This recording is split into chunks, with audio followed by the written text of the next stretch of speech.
Back అసెంబ్లీలో ప్రతిపక్షాల తీరుపై అసహనం వ్యక్తం చేశారు సీఎం కేసీఆర్. బడ్జెట్ పై చర్చ సందర్భంగా ప్రతిపక్షాలు రన్నింగ్ కామెంటరీ చేయడం మంచిది కాదని చురకలు వేశారు.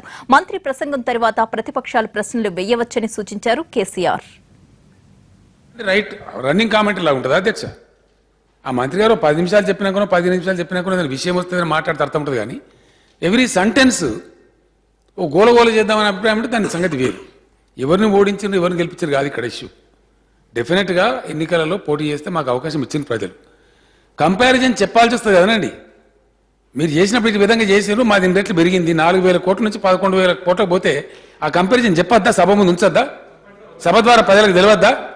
నా రిక్వెస్ట్ మీతో ఒకటే, దయచేసి the finance minister will answer every question, every clarification is ready to answer. వారిని చెప్పనియండి, వారు చెప్పిన తర్వాత మీరు అన్ని నోట్ డౌన్ చేయండి. బాగా మీరు ఏం చెప్పదలుచుకున్నారు అవన్నీ ప్రశ్నల రూపంలో అడగండి, క్లారిఫికేషన్ రూపంలో అడగండి.